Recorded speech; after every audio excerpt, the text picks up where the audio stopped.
Welcome to Stone Soup Group's Guides and Mentors Training, Session 2, Communication Neutral.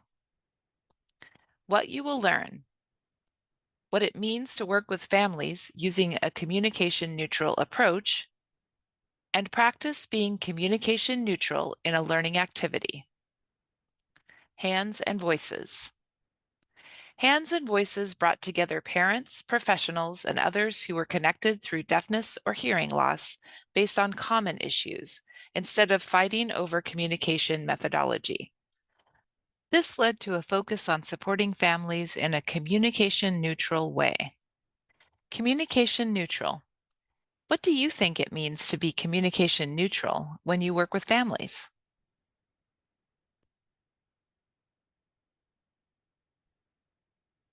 Communication neutral is family and child focused, educating about communication choices without personal bias, and what makes the choice work for your child and family is what makes the choice right. Your personal belief system.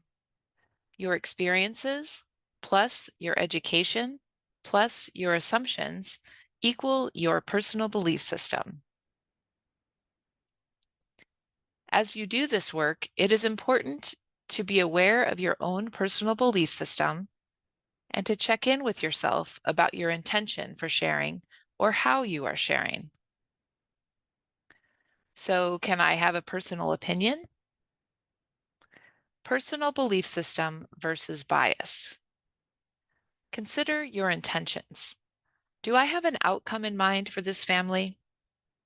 Has my experience been broad enough to have seen successful kids using a variety of modes or methods of communication, or am I coming from a one method perspective? Am I framing my statements in a way that represents them as facts and generalizing them for this new family? Am I sharing information in a way that's skewing the family's decision-making process? What is my body language and vocabulary telling them about my point of view? Do I truly know what's best for them? Examples. Think of a time when someone was not communication neutral in expressing what choice they thought you should make. What did it feel like? What did it look like? Think of a time when someone was supportive as they shared about communication choices. What did it feel like? What did it look like? Activity. Sharing without bias. Pause this video and practice. If you are a mentor, practice sharing a little bit about the communication method you used with your child and why those choices were made. If you are a guide, practice sharing about the communication choices your family made with you and why those choices were made. Practice sharing this information in a way that shows it is just one way and not the only right way.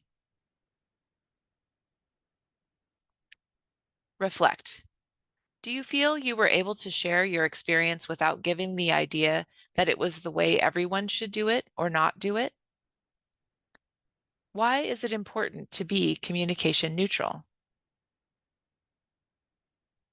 Next up, EHDI Map Session 3, The Brain Needs Language.